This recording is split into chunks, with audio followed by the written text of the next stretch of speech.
Добрый вечер, уважаемые телезрители. В прямом эфире вечерние новости. В студии Маньжабону и Акбарали. Радостная весть. Учительница русского языка из Таджикистана Барно Саидова стала победителем международного конкурса педагогических идей мастерства среди преподавателей русского языка в странах СНГ «Школа без границ». Церемония награждения победителей и лауреатов этого престижного конкурса прошла в Москве.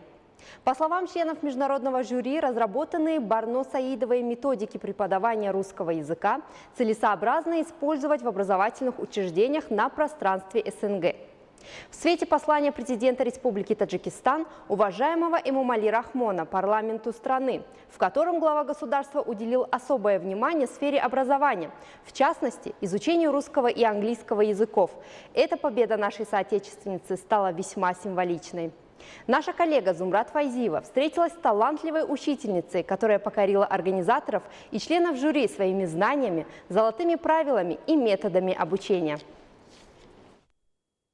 Имена победителей международного конкурса педагогических идей мастерства среди преподавателей русского языка в странах СНГ «Школа без границ», который был учрежден Министерством просвещения Российской Федерации в торжественной обстановке, были объявлены в Москве. Победителем конкурса стала учительница русского языка из Таджикистана Барно Саидова. Были очень достойные противники: Белоруссия, Молдова, Литва, Россия, Азербайджан, Грузия, Армения, Узбекистан, Киргизия, Казахстан. Нас было 12 участников. Мы за несколько дней сдружились друг с другом. У нас общие идеи, общие помыслы. У всех у нас одна общая любовь – это любовь к русскому языку. Она нас и объединила, в принципе, вот за эти 4 дня. Мы даже, когда прощались, у нас были слезы. Мы не смотрели, кто занял какое место. Для нас было важно то, что мы пообщались, мы очень много взяли друг у друга. То есть та методика, которую я использую, она нужна им. То, что используют они, это нужно мне. И я взяла больше, чем дала на этом конкурсе. Я познакомилась с прекрасными педагогами. Это было для меня очень большое достижение. И всегда я думала о том, что я таджичка, что я из Таджикистана. И раз уж я прилетела сюда, раз уж судьба так была благосклонна ко мне, то я должна хотя бы какое-то место занять, чтобы с гордой поднятой головой вернуться в Таджикистан. Когда началась защита моего проекта, я начала свое выступление стихами балкарской поэтессы Танзили Зуманкуловой о русском языке. Ну, я читаю сама стихи хорошо, может быть, я этим их пленила, но я уже поняла, что вот эти лица судей, они оживились, у них глазки засверкали. И у нас был целый творческий проект по работе развития речи по стихотворению Александра Сергеевича Пушкина «Цветок». И их очень заинтересовало то, что это стихотворение изучается в 8 классе, а мы его с 3 классом прошли. То есть ученики 3 класса, они смогли понять и суть, и смысл, и поработали над этим стихотворением. Второй у меня проект был, это работа с текстом по текст Душанбе, то есть это уже тема патриотизм, любовь к родине, к родному городу, 3 чинары и небольшой глинобитный домик, то есть это вот то время, когда город только начинался строиться. Это 3 чинары, они сейчас, 1 чинара есть около 8 школы. Раньше там собирался базар, и поэтому Душанбе, в переводе понедельник, город был назван Душанбе. Очень понравилось это членам жюри, особенно то, как мы это все преподносим, как мы это все показываем. Ну и дидактические игры как бы в качестве примера тоже были приведены. И я заметила, что они сами стали телефоны включать, стали записывать, то есть для них это стало интересно.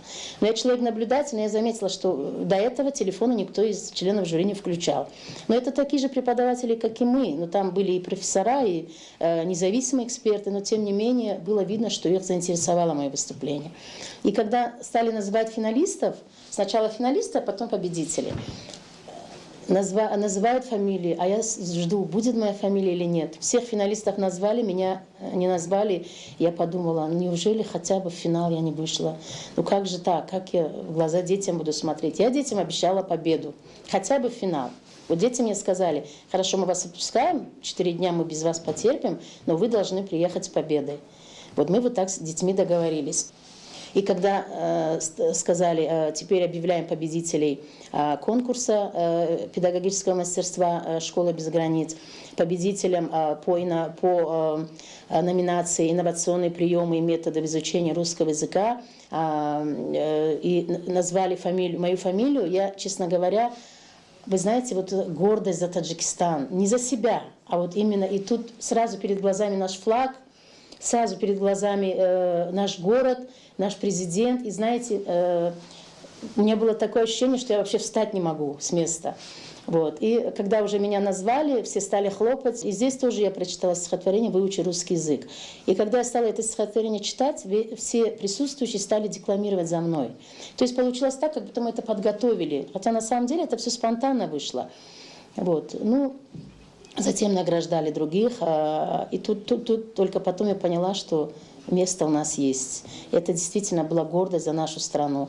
И тем более это все было после обращения лидера нации, президента Республики Таджикистан, уважаемого Эмомали Рахмона. Методики преподавания русского языка, которые разработала Барно Саидова, весьма эффективны. Она охотно делится своим опытом и методами обучения с учителями школ Таджикистана и стран Содружества.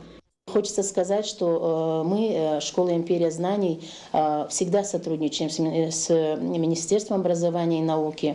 Все обращения, все то, что направлено для развития и совершенствования русского языка, мы все делаем в свете всех тех указов, которые дает правительство. По словам Барно Саидовой, благодаря поддержке президента Республики Таджикистан, уважаемого Эмомали Рахмона, и его особому вниманию к сфере образования и, в частности, к изучению языков, она достигла значительных результатов в своей деятельности. Зумрат Файзиева, Рану Азизи, Хушет Сайдахмадов. Новости.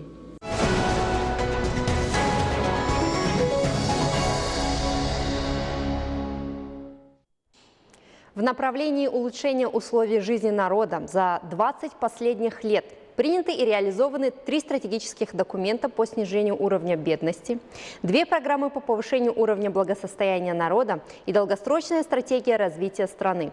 О развитии социальной сферы и повышении заработной платы расскажет Шахло Бердиева. В своем послании парламенту страны президент Республики Таджикистан, уважаемый Эмомали Рахмон, с учетом этого и с целью повышения социального уровня населения предложил с 1 января 2022 года повысить действующую заработную плату военных служащих, работников правоохранительных органов на 25% и других работников этих органов на 20%. С 1 июля 2022 года повысить заработную плату работников органов власти и государственного управления, учреждения образования, культуры, спорта, здравоохранения, учреждений сферы социальной защиты и других бюджетных организаций и учреждений, а также стипендий студентов и других видов стипендий на 20%. С 1 июля 2022 года повысить действующий размер пенсии круглых сирот и лиц, оставшихся без попечительства, на 25% от минимального размера пенсии по возрасту. Минимальный размер заработной платы с 1 июля 2022 года повысить на 50% и довести его на уровне 600 сомони.